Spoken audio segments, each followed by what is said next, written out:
అయితే future politics TVK Vijay versus డిఎంకేగా మిగలబోతుందో సార్? దశాబ్దాల చరిత్ర ఉన్నటువంటి ఏఐడిఎంకేకి దాన్ని ఏమంటారు కనుమరుగవడానికి బీజం ఈరోజు గట్టిగా పడిందని భావించవచ్చా? ఏఐడిఎంకి కనుమరుగవుతుందని నేనైతే అనుకోవట్లేదు. ఏ పార్టీ కూడా అంత తేలిగ్గా కనుమరుగయ్యేటువంటి అవకాశం ఉండదు. ఆ పార్టీలో తీవ్రమైనటువంటి ఒక రాజకీయ సంక్షోభం తలెత్తింది, అది వేరే అంశం. ఇప్పుడు ఈ చీలిక అనేటువంటిది ఫలానా వ్యక్తి మా నాయకుడు అని చెప్పేసి రెండు ఫ్యాక్షన్స్ రెండు పేర్లు ఇచ్చాయి. ఎవరిని గుర్తించాలి అనేటువంటిది స్పీకర్ దగ్గర ఒక సమస్య తలెత్తే అవకాశం ఉంది. నేను అనుకోవటం ఇది సుప్రీంకోర్టు దాకా వెళ్లే అవకాశం కూడా ఉందనేది నేను భావిస్తున్నాను. ఎందుకు అంటే అన్నాడీఎంకే పత్రికల్లో వచ్చినటువంటి వార్తల ప్రకారం, అన్నాడీఎంకే నిబంధనావళి ప్రకారం పార్టీ ప్రధాన కార్యదర్శి ఫలానా వ్యక్తి, ఫలానా శ్రీకాంత్ గారు లేకపోతే ఫలానా శ్రీరామ్ గారు మా నాయకుడు అని లెటర్ ఇవ్వాల్సి ఉంది. అన్నాడీఎంకే ప్రధాన కార్యదర్శి అనేటువంటిది నిబంధన ఉన్నది. అందుకని ఆ విధంగా ఎవరిస్తే వాళ్ళు అనేటువంటి దాన్ని గుర్తించాలనేది ఒక అభిప్రాయం.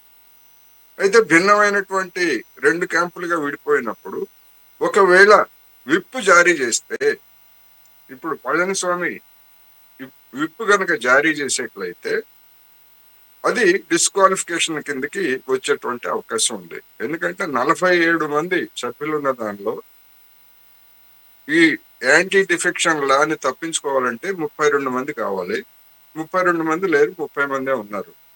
మరి ఇవాళ రేపట్లో ఈ లోపాన్ని సవరించుకోవడానికి ఇంకొక ఇద్దరిని ఎవరినైనా వాళ్ళు అట్రాక్ట్ చేస్తే ఏ విధమైనటువంటి స్ప్లిట్ అయినా, లేకపోతే యాంటీ డిఫెక్షన్ అయినా, లేకపోతే ఓపెన్ గా మరొక పార్టీలో మెర్జర్ అయినా, ఇంకోటైనా వాళ్ళ సభ్యత్వాలన్నీ కూడా సేఫ్ గా ఉంటాయి.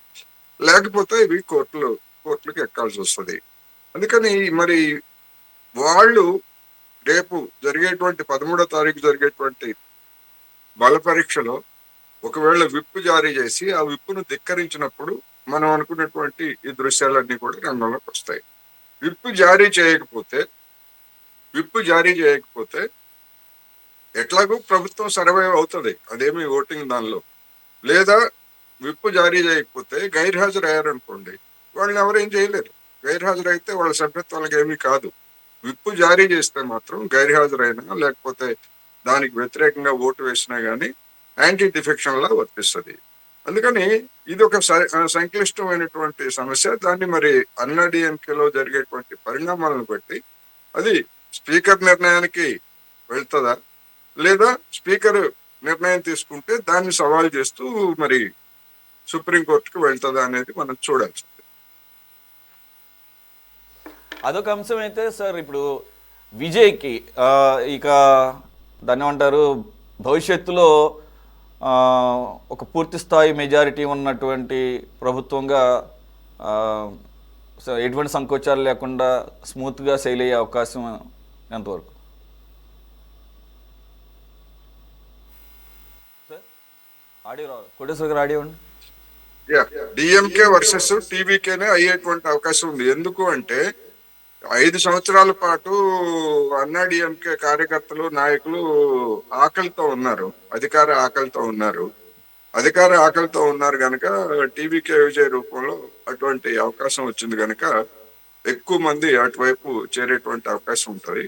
అందుకని అన్నాడీఎంకే అనేటువంటిది శాసనసభలో నామమాత్రంగా మారుతుంది. బయట ఏ మేరకు మార్పులు చేర్పులు జరుగుతాయనేటువంటిది మనం ఇప్పుడే మెజర్ చేయలేము. కానీ ప్రధానమైనటువంటి పార్టీగా డిఎంకే వర్సెస్ టీవీకే ఉండేటువంటి అవకాశాలు ఉన్నాయి. టీవీకే అనుసరించేటువంటి విధానాలను బట్టి భవిష్యత్తులో రాజకీయ పరిణామాలు ఎట్లా ఉంటాయనేది మనం చూడాల్సినదే తప్ప ఇప్పుడు ఫలానా విధంగా రోడ్డు ఇదే అనేటువంటిది మనం అట్లయితే నేను చెప్పలేదు. అదొక అంశం సార్. దీంతో కంక్లూడ్ చేసేద్దాము. ఇప్పుడు కీలకంగా వ్యవహరించినటువంటి డిఎంకే మిత్రపక్షాలైనటువంటి లెఫ్ట్ కానీ లేకపోతే కాంగ్రెస్ కానీ, కాంగ్రెస్ అంటే ఏకపక్షంగా నిర్ణయం తీసుకుంది. అలాగే చిన్న పార్టీ సివికే చాలా పెద్ద పెద్ద డిమాండ్లు పెట్టింది అవకాశాన్ని అందిపుచ్చుకొని. ఇప్పుడు ఈ 30 కానీ 32 కానీ 36 అంటున్నారు కొంతమంది. ఈ ఈ సభ్యులు కనుక మద్దతు స్మూత్గా కనుక విజయ్కి దొరికితే ఈ ఈ పార్టీల స్టాండ్ ఎలాగుండేది? మనం అనుకుంటున్నట్టు ఆల్రెడీ భవిష్యత్తులో విజయ్ వర్సెస్ డిఎంకేగా ఉండబోతున్నప్పుడు డిఎంకే మిత్రపక్షాలుగా ఉన్నటువంటి లెఫ్ట్, అలాగే సివికే లాంటి పార్టీలు, అలాగే AIM, all India Muslim league కానీ వీళ్ళ యొక్క పర్సెప్షన్ ఏమైనా మారే అవకాశం ఉందా? అంటే ఇప్పుడు టెక్నికల్ గా ఈ పార్టీలన్నీ కూడా అన్కండిషనల్ గా మేము టీవీకే విజయ్కి ప్రభుత్వానికి మద్దతు ఇస్తున్నామని చెప్పాయి. ఏది ఈ మద్దతు వరకు లేదా బల ప్రదర్శన, బల నిరూపణ వరకు. తర్వాత టీవీకే ప్రభుత్వం అనుసరించేటువంటి వైఖరిని బట్టి ఏ పార్టీ అయినా విభేదించేట్లయితే ఆ పార్టీకి మద్దతు ఉపసంహరించుకోవచ్చు ఆ ప్రభుత్వానికి. అదేమి శాశ్వతంగా కట్టుబడి ఉండాలని ఏమీ లేదు కదా. విజయ్ అనుసరించేటువంటి విధానాలను బట్టి. రెండోది సిపిఎం, సిపిఐ స్పష్టంగా చెప్పాయి, మేము విజయ్కి మద్దతు ఇస్తున్నప్పటికీ తమిళనాడుకు సంబంధించినటువంటి ప్రయోజనాల విషయంలో లేదా మత తత్వానికి సంబంధించినటువంటి పోరాటంలో మేము డిఎంకేతోనే కలిసి పనిచేస్తాము అనేటువంటి స్పష్టత కూడా ఇచ్చాయి. ఆప్షన్ ఎట్టి పెట్టుకున్నాయి. ఎందుకంటే ఏ పార్టీ అయినా, కాంగ్రెస్ అయినా, కమ్యూనిస్టులు అయినా, ఇంకొక పార్టీ అయినా ఒక కూటమిగా పోటీ చేసి ఉండొచ్చు తప్ప అవి ఇండిపెండెంట్ పార్టీస్.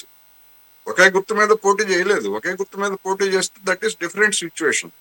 అందుకని వాటి యొక్క స్వతంత్ర కార్యాచరణ ఉంటుంది, స్వతంత్రమైనటువంటి నిర్ణయాలు కూడా తీసుకోవచ్చు. దానిలో భాగంగానే మరి డిఎంకే, అన్నాడీఎంకే మధ్య ప్రభుత్వ ఏర్పాటు గురించి చర్చలు జరిగినప్పుడు మరి ఈ పార్టీలతోటి మరి డిఎంకే నాయకులు ఏం చర్చించలేదుగా. ఇటువంటి అవకాశం వచ్చింది, మనం ఏం చేద్దాం అనేటువంటి వాళ్ళు ఏం చర్చించలేదు. అందుకని సిపిఐ, సిపిఎం లేకపోతే విసికే, ఐయుఎంఎల్ కూడా వాటి స్వతంత్ర నిర్ణయం వాటి తీసుకున్నాయి. ఆ మేరకు లిబర్టీ ఉంది, ఉంటుంది అనేది నేను చెప్పదలుచుకున్నాను. తర్వాత భవిష్యత్తులో ఎట్లా కొనసాగుతారనేటువంటిది depending upon TVK Vijay policies and his behaviour. Sriram garu got a point to say before wind up.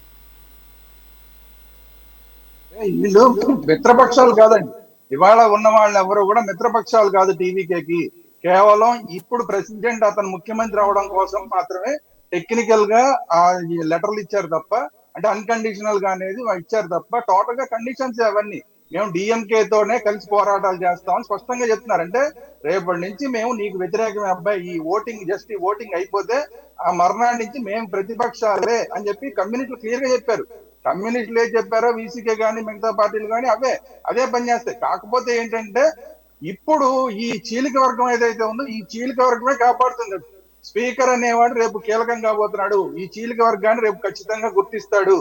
ఆ గుర్తించిన తర్వాత ఇంకా ఈ పార్టీలు కమ్యూనిస్టులు, బీసీకేలు వీళ్ళందరూ ఏం చేస్తారు, ఏం చేయరు అనేది ఇంకా అది పెద్ద ఇష్యూ కాదు. ఇంకా వాళ్ళందరూ డిఎంకేతో కలిసి పోటీ చేస్తారు, డిఎంకేతో కలిసి పోరాటాలు చేస్తారు. కానీ ఎప్పటికప్పుడు సపోర్ట్ చేసేది ఈ చీలిక వర్గం మాత్రమే తప్ప ఇప్పుడున్న పార్టీలు కాదు. ఇప్పుడున్న పార్టీలు రేపటి వరకు ఆ ఏదైతే ఓటింగ్ అయిపోయిందో ఆ ఓటింగ్ అయిపోతే ఇదంతా అయిపోయినట్టే లెక్క. సో అందుకోసమే ఇప్పుడు స్పీకర్ అనేది చాలా కీలకం. Right sir. On that note let's wind up this debate right now. Thanks for joining Sriram garu, Nagarjuna గారు, శ్రీకాంత్ గారు అండ్ కోటేశ్వర గారు. ఇది వాళ్ళ టాప్ డిబేట్. మరో అంశంతో మళ్ళీ కలుద్దాం. Stay tuned to city 24/7.